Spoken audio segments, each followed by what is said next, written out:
Even if you don't want to make chocolate babka, you could learn how to make brioche. And brioche takes very little work. It just takes 2 days.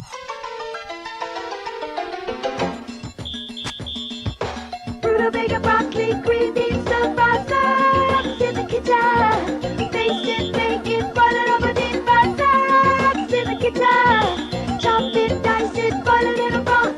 Salads in the kitchen. Saute, souffle, simmer it in sauce. Salads in the kitchen.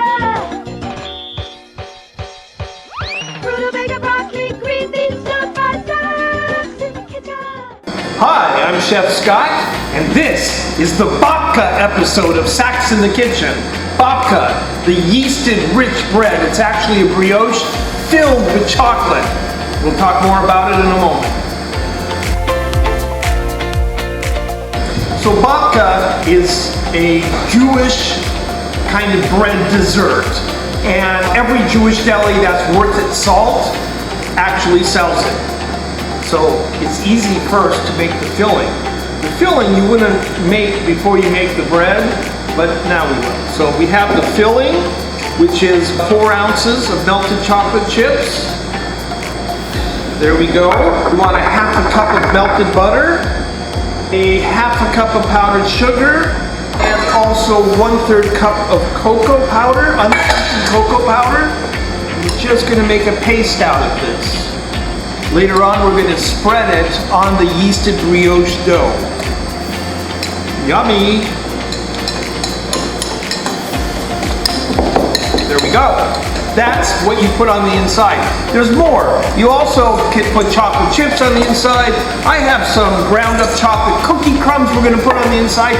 You can also chop up nuts, which I'm not going to put on the inside. So even if you don't want to make chocolate babka, you could learn how to make brioche. And brioche takes very little work. It just takes 2 days. Let's start. You need to have a stand mixer with a kneading hook. We're going to put in the flour, which is 3 3/4 cups of flour. If you have a kitchen scale, it's 18.7 ounces. 1 tablespoon of instant yeast. Put in a half a cup of sugar. Let's get this going, just to mix up those ingredients a little bit. While that's happening, let me crack some eggs. We're going to add in the eggs one at a time. Get them absorbed into the flour, and with that, a half a cup of the water. Water, when you're making bread, should always be between 105 and 115 degrees.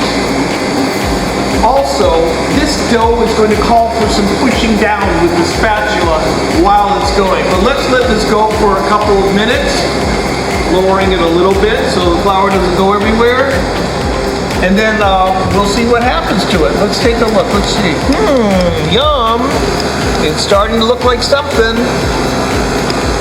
Now we're going to add in about 3/4 of a teaspoon of fine sea salt. And this is the messy part. We have 2/3 cup of room temperature butter. Maybe I can use the spatula. We want to put in a small piece of butter at a time. And this is where it starts to get messy in here. It takes a few minutes for the butter to be absorbed with the dough that's already in there. And that's why you have to keep scraping down the sides. Might be good to see what that looks like. It's very hard to incorporate this butter. And remember, when you are using a stand mixer, do not knead your dough on high speed. You will either burn out the engine of your stand mixer, or when you're kneading dough, it'll fall on the floor. I've had both happen to me, and they don't recover. Put in some more butter. It is a butter-rich bread, and so listen, brioche has, as far as I know, the most butter and eggs of any bread that I make. Even egg challah, even egg challah doesn't have this amount of egg. And the reason why I'm sharing that with you is because it takes much longer for yeast to work when it's overloaded with all this butter and fat that comes from both eggs and butter. So you need that overnight in the refrigerator. The speed just a little. Actually, let's take a moment and scrape this down. You can see it is not one neat, homogeneous dough yet. Just butter everywhere. But this is the most work you're going to do.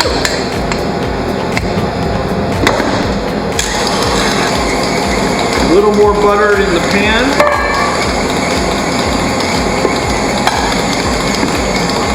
And now we're going to let this continue blending now that the butter is fairly incorporated for about 10 minutes.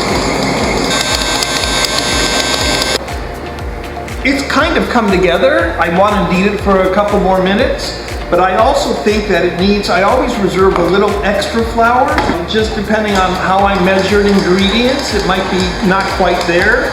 A little extra flour in this case should give us a better dough. You always want bread dough to be slightly tacky but not sticky, and this is sticky at this moment.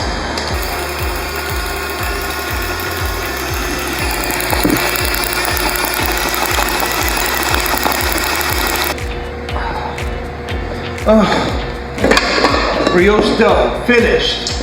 I'm going to put it on a lightly floured surface. Scrape out all I can. And I'm just going to give it a little bit of a quick knead here. You can see it's a very soft, wonderful dough. It's not sticky at this point. I have a greased bowl. Let me put it in. I'm going to grease the top of this, put plastic wrap on it, and put it in the refrigerator until tomorrow morning. 24 hours later, we have our chilled brioche dough. We have a rolling pin. It's much easier to roll it into a rectangle if you start it in a rectangle. It needs a little bit of a workout to soften it. Make sure that you keep it floured if necessary. This can still be sticky. Use your bench scraper as necessary. Now we need to square it off a bit.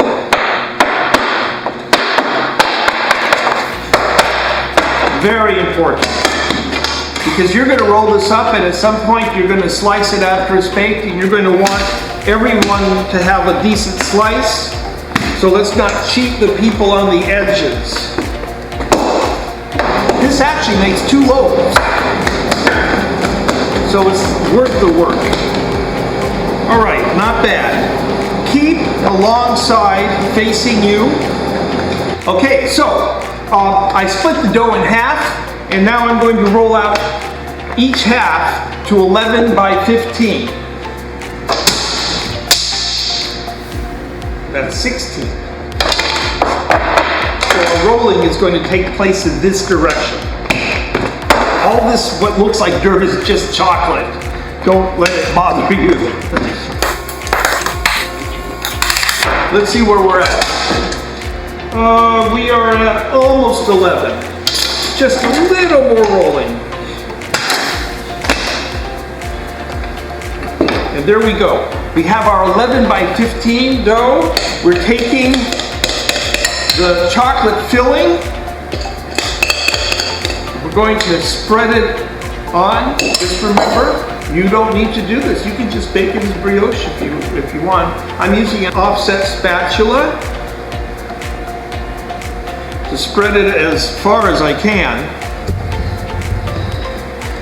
It's important to keep this dough refrigerated until you need it.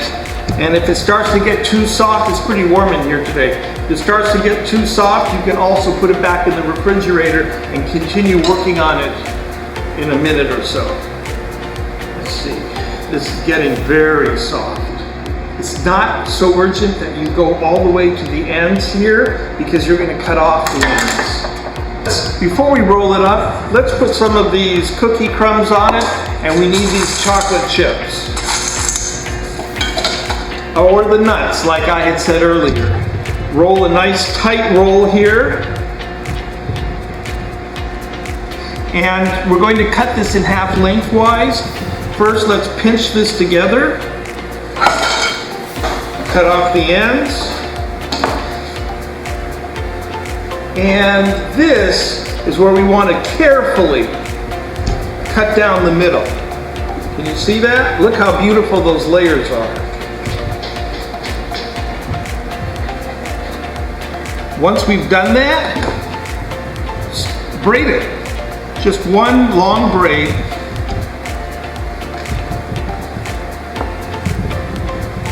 And when you put this in your greased bread pan, you might say, well, that's never going to work. It doesn't look like it's full enough. It's going to rise, right? It's going to really rise. So you're going to take a couple of hours to let it rise, and then you're going to throw it in the oven. It's going to fill out. It's going to be beautiful. So we need a simple syrup to brush on top of the brioche, the babka, as soon as it comes out of the oven. So you don't need to do this right away. We're going to put in a half a cup of sugar, and we're going to put in a half a cup of water. We don't need it boiling, we don't need it hot. Just need to stir it until the sugar dissolves. It only takes a minute or so. And you want the bread warm while you brush it with your, so don't wait, don't let it cool, keep it in the bread pan and just brush it until, remember you're making enough here for 2 loaves, so use half of it on each loaf. I think we're done. Let's bring it over here. We have our brioche, supposedly direct from the oven, still warm. We have our simple syrup. It is no longer warm because you've allowed it to cool for a few minutes.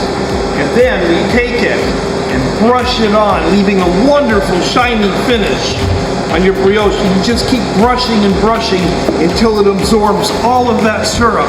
It always absorbs much better when it is warm. Now we're going to let it cool for a bit, and then we're going to try it.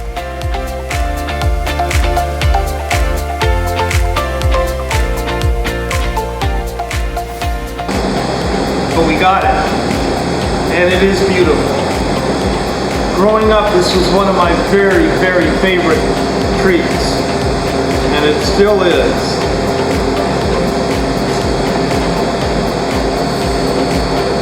Look at that. Sometimes I also add in a little bit of cinnamon. I think it's important that I taste it for you because you're not here. You ready?